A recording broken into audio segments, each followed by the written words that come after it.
Omukyala Susan Makula ekintu akyongeddemu amaanyi. Kakati nno ono akoze emirimu abakozi bonna ne badda ku ludda lwe okumuwagira. Nkubuuzaako gy'osinzidde, weebale nnyo, weebale ddala okuva n'ogoberera enteekateeka zaffe ez'omuzinzi era ez'omuggundu yonna gy'osinzidde mwana wa mama mwana wa taata.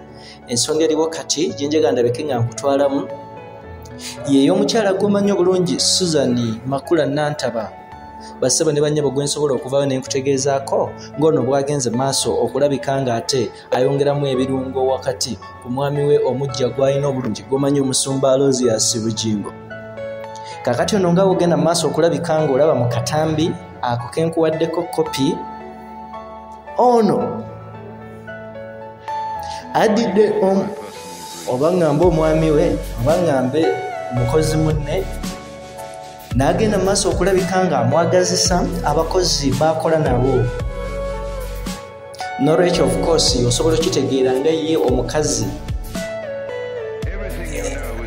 gw'osobola okutegeera obulungi munnamawulire asobola ddala bulungi okutegeera ensonga z'abannamawulire n'engeri ey'okuzigonjoolamu singa walabika nga wabaddewo obuzibu. Kakati okusinziira ku Fefeta kwe tweyongedde okukola wali munda mu kitebe ekya Salt Media, ono ngamba Susan Makula ajjeyo n'agwa mu buto, akoze ekisoboka kyonna okulabika nga bw'oyogera ku bakozi aba TV, aba radio, ab'omu kyaki bonna bagenda mu maaso okulabika nga basasula ensimbi eziba zikkaanyizibwako oba oliawo ekintu ekimwongedde ettutumu n'okuganja n'okumukkiririzaamu bw'oyogera wali ku kitebe kyabwe ekya Soloti. Kati nga bw'ogenda maaso okulabika nga olaba akatambi ako producer wange kaali kugenda maaso okulaga, osobola ddala okukitegeera omukazi ono kikyagenze maaso okulabika nga ateekamu n'amaanyi amangi g'ataddemu wakati eri musajja mukulu ono omusumba Bugingo, era nga nsobola ddala okutegeezaako gwampuliriza naawe ndaba w'oyogera wali munda mu kitebe ekya Salt Media ku mukyala Susan Makula oba n'omwogerako obubi, nsobola okutegeeza gw'oba omubi, kubanga abakozi bonna ebitundu 95 ku buli 100 bonna bamukkiririzaamu. Kakati ono wakati nga bajaguza emyaka 7 gye babaddemu obudde bwonna obwakayita ne ekikyagenda mu maaso, bakoze ebintu eby'enjawulo,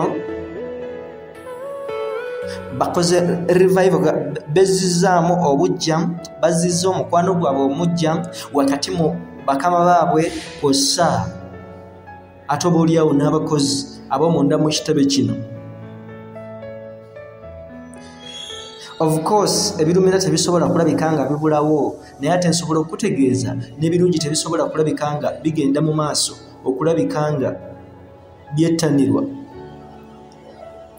Abakozi bo bagenda mu maaso okulaga okusiima kwabwe nga bagamba nti bo embeera eziriwo oba bakama baabwe baboogerera biki oba baboogerera biki, bo tekigenda mu maaso okulabika nga kibayigula ettama kasita emirimu gyabwe girabika nga gitambula bulungi.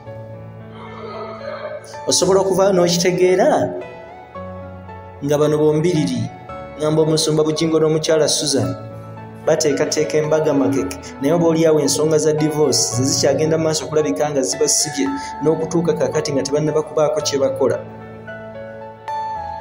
But of course omukyala Teddy Narusa Bugingo twongedde era okukola okufeffetta, naye n'ayongera okuluma ejjiiko n'agamba tagenda genda maaso okulabika ng'asazaamu endagaano gye yakola wakati n'omwami we. N'olwekyo nga bwe yakirayira nti okufa kwe kuli baawukanya, basibe ne bannyabo omukyalo n'agamba nti ye mwetefutefu okuyimirira ku kigambo kye obutayuugayuuga oba oliawo. Ensonga bwezityo bwe ziri. Of course abakozi nkutegeezezza bonna bamaze dda okubakakasa n'okubateekamu omutima ogwagala omukyala Susan Makula.